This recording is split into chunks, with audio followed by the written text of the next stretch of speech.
साधारण 3:30 ते आत्ता 6:30 पर्यंत वेळ दिलेला होता आणि तो कार्यक्रम आम्ही इथं पार पाडलेला आहे. 15,000 पोलीस भरती ही करणार आहे सरकारचा मोठा निर्णय आहे.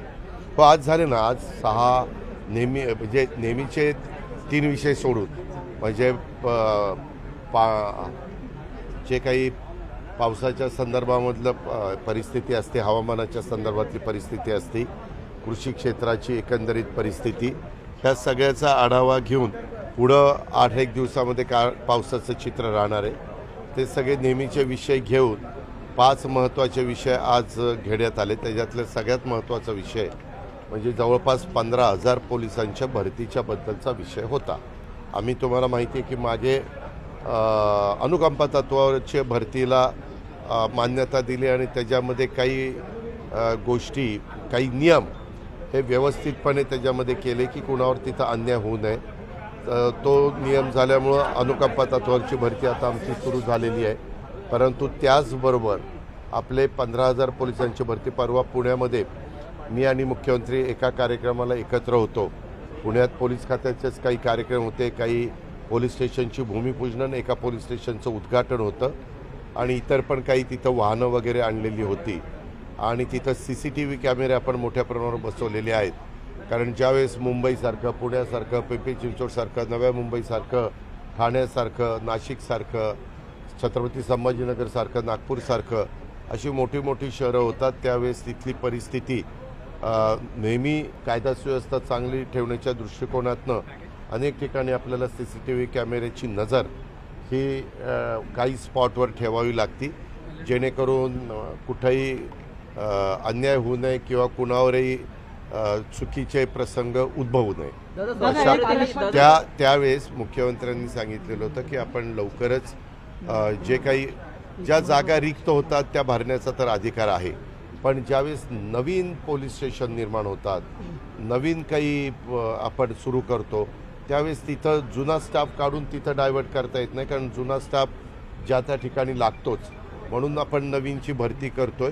ती ह्या कारणाकरता करतोय कारण काही शहरांचं पॉप्युलेशन फार वाढलेलं आहे, म्हणून पोलीस खात्यावरचा ताण कमी करण्याच्या दृष्टिकोनातून नागरिकांना सोयीचं होण्याच्या करता आपण ही पोलीस भरतीला मान्यता आज दिली. आणि ह्या पोलीस भरतीला मान्यता देत असताना त्याच्यामध्ये पुण्याला पण जी काही नवीन पोलीस स्टेशन झाली तोही विषय ह्यालाच धरून घ्या, अशा प्रकारच्या सूचना देखील मुख्यमंत्र्यांनी, मंत्रिमंडळाने संबंधित विभागाला दिलेल्या आहेत.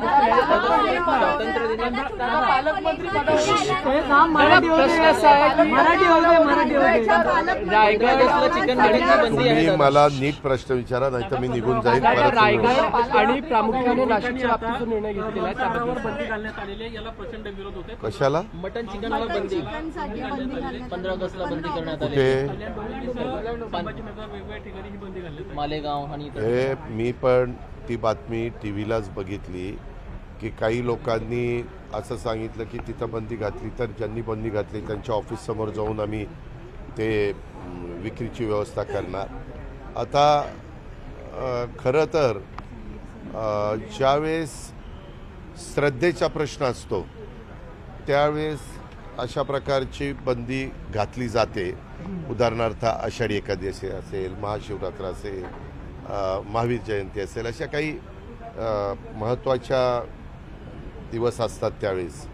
आता स्वातंत्र्य दिन हा देशाला स्वातंत्र्य मिळून 78 वर्ष होत आहेत. आपल्या देशामध्ये, आपल्या राज्यामध्ये काही जण शाकाहारी आहेत, काही जण मांसाहारी आहेत. आता तुम्ही जर कोकणात गेला तर कोकणात साधी भाजी करताना पण तिथं सोळे, सुकट, बोंबील असलं काही काही त्याच्यामध्ये घालतात. तो त्यांचा आहार आहे.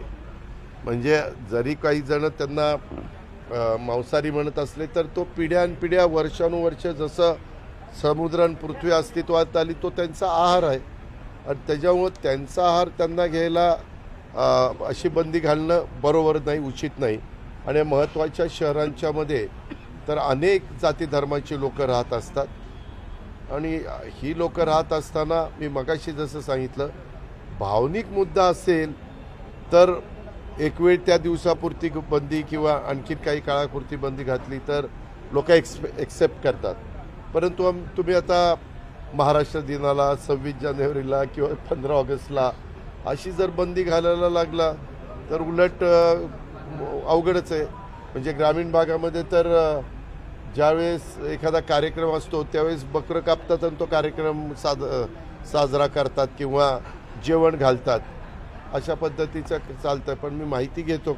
पण माझं स्वतःचं मत असं आहे की लोकांच्या भावना देखील महत्त्वाच्या आहेत, परंतु भावनेचा आणि श्रद्धेचा विषय ज्यावेळेस येईल त्यावेळेस त्या विषयाकडं त्या अँगलने बघावं.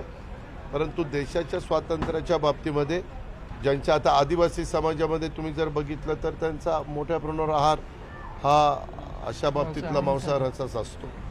दादा, ज्या पंतप्रधान नरेंद्र मोदींनी साखर कारखान्यांना किंवा कारखान्यांना जीवनदान दिलं, मात्र अभिनंदनांच्या बॅनरमध्ये त्यांचे फोटो नाही आहेत, त्यामुळे अजित पवारांना जनाची नाही तर मनाची लाज वाटली पाहिजे असं राधाकृष्ण विखे पाटील म्हणतायत. कुठल्या अभिनंदन? राधाकृष्ण विखे पाटील यांना एक महत्त्वाचं स्टेटमेंट केलं. असं म्हणणं आहे की साखर कारखानदारीला इथेनॉलला देऊन जीवनदान देण्याचं शेतकऱ्यांना आणि कारखानदारांना जर निर्णय कोणी घेतला असेल तर मोदी आणि अमित शहाने घेतलाय. त्यामुळे किमान त्यांचा अभिनंदनाचा प्रस्ताव तरी कारखान्यांवर व्हायला पाहिजे. पण मग करत नाही मी कशाला करत नाही? आणि त्यामुळं एक मिनिट काहीतरी राधाकृष्ण विखे पाटलांचा गैरसमज झालेला दिसतो. मी कधी पत्रकार मित्रांनो तुम्हाला माहिती आहे मी असले अभिनंदन किंवा आता मी एका कारखान्याचा चेअरमन आहे माळेगाव कारखान्याचा. त्यांनी त्या दिवशी मला सांगितलं की 22 तारखेला तुमचा आणि मुख्यमंत्र्यांचा वाढदिवस आहे, तर आपल्याला आता कारखान्याच्या तर्फे आपल्याला जाहिरातबाजी करायची. म्हटलं अजिबात जाहिरातबाजी करायचे कारण नाही. ज्यांना जाहिरातबाजी करायची असेल ते त्यांच्या खर्चाने करतील. आपण कारखान्यामध्ये शेतकऱ्यांना चांगला भाव, कामगारांना योग्य पद्धतीनं त्यांचं जे काही मानधन असतं ते देण्याचा आपण बांधील आहोत किंवा तोडणी वाहतूकवाल्यांना जे काही न्याय द्यायचा त्याला आपण बांधील आहोत असं सांगितलं. मी राधाकृष्ण विखे पाटलांना विचारीन. मी असं कधीच सांगितलेलं नाही. तुम्ही पण मला इतके वर्ष ओळखता. आम्ही कशाला कुणाच्या हे करू? आणि मी स्वतः कबूल करतो ना, इथेनॉलला मोठ्या प्रमाणावर पेट्रोलमध्ये मिक्स करायला परवानगीचं बंधन हे केंद्र सरकारने आणल्यामुळं आणि ज्यूस टू इथेनॉल किंवा सिरप टू इथेनॉल किंवा बी हेवी टू इथेनॉल हे करायला प्रोत्साहन दिल्यामुळं कारखानदारीला त्याच्यामध्ये मदत झाली. त्याच्यामुळं ते सगळं श्रेय देशाचे पंतप्रधान नरेंद्र मोदी साहेब आणि गृहमंत्री सहकार मंत्री अमित शाह साहेबांना जातं. ते मी मान्यच करतो. सर, आमदारांना 10 महिन्यापासून निधी मिळत नाही. कुठेतरी मंत्री भरत गोगावले पुन्हा नाराज झाले. हे काय तुम्हाला खरंच उद्योग नाही काही. भरत गोगावलेंनी स्वतः त्या ठिकाणी सांगितलं आज ते कॅबिनेटला का, आज कॅबिनेटला अनेक मान्यवर जवळपास 7 जण कॅबिनेटला नव्हते. आज पहिल्यांदा 10:30ला कॅबिनेट घेण्यात आली. काही जणांना दिल्लीमध्ये होते, काही जणांना वेगळे कार्यक्रम होते किंवा काम होतं, तिथं त्यांना जाणं क्रमप्राप्त होतं. आणि त्यांनी सांगितलं की आम्ही सगळेजण एकोप्याने महायुतीचं सरकार चालवतोय. युती ह्याबद्दलचा निर्णय मी पुन्हा पत्रकार मित्रांना सांगेन. तुम्ही वेगवेगळ्या लोकांना विचारण्यापेक्षा हा सर्वस्वी अधिकार कुठल्या जिल्ह्याला कोण पालकमंत्री द्यायचं, कुणाला कुठली मंत्रिपदं द्यायची, कुणाला मंत्रिमंडळात घ्यायचं, हा घटनेने, कायद्याने, संविधानाने त्या राज्याच्या मुख्यमंत्र्यांना अधिकार दिलेला आहे. आणि वेळोवेळी राज्याच्या प्रमुखांनी सांगितलं योग्य वेळी आम्ही त्या 2 ठिकाणी कुणाला पालकमंत्री करायचं ते करू, म्हणजे मुख्यमंत्र्यांनी सांगितलं. आणि तोपर्यंत कुठलंही पालकमंत्री नाही म्हणून तिथलं काम आम्ही अडवून देणार नाही. DPCचंही काम चाललेलं आहे, तिथले विकासाची पण कामं चाललेली आहे. मुख्यमंत्र्यांचा 100 दिवसाच्या कार्यक्रमामध्ये आढावा घेतला जातो, त्याच्यात पण वेगवेगळ्या महत्त्वाची प्रकल्पाची कामं चालली. आता दुसऱ्या टप्प्यात 150 दिवसाचा कार्यक्रम दिलेला आहे, त्याच्यामध्ये पण कामं होतील. त्याबद्दल आपण काही काळजी करू नका. सर, राज्यात आमदारांना 10 महिन्यापासून निधी मिळत नाही. 10 महिन्यापासून आमदारांना निधी मिळत नाही असा आरोप संजय गायकवाड यांनी केलेला आहे. तुम्हाला एक माहिती आहे, त्याच्यानंतर आमच्या मंत्रिमंडळातले एक सहकारी परिवहन मंत्री प्रताप सरनाईक साहेब हे शिवसेनेचे आहेत. त्यांनी सांगितलं असं काही घडलेलं नाही असं ऐकलं आपण. पण तुम्ही प्रताप सरनाईकच्या गोष्टीला महत्त्व देत नाही आहे, तुम्ही आमदाराच्या गोष्टीला महत्त्व देत आहे. हे बरोबर आहे ना? आज हे महायुतीचं सरकार आहे. स्वतः मुख्यमंत्री, दोन्ही उपमुख्यमंत्री आणि सगळ्या मंत्रिमंडळाचं बारकाईनं लक्ष आहे. यंदा मोठ्या प्रमाणावर 22,000 कोटी रुपये DPCला निधी दिलेला आहे. हा आमदाराच्या शिफारसीनेच मोठ्या प्रमाणावर त्या ठिकाणी जात असतो, त्याचबरोबर पालकमंत्र्यांच्या शिफारसीप्रमाणे. आणि बाकीचे पण आपण जे काही 7,20 कोटीचा पहिला अर्थसंकल्प सादर केला आणि त्याच्यानंतर जवळपास 57-58 हजार कोटीचा केला. 7.5 लाख कोटीचा अर्थसंकल्प सादर करत असताना आमच्या क्लास 1, क्लास 2, क्लास 3, क्लास 4चे पगार आणि पेन्शन आणि ह्या सगळ्या गोष्टी सोडल्यानंतर बाकीचा निधी तर डेव्हलपमेंटलाच जातो. दादा सवाल दिल्ली से जुड़ा हुआ है। दादा इंडिया ब्लॉक की दादा मैं इंडिया ब्लॉक हम जरा हिंदू दलित आरक्षण में हिस्सा मांगा है।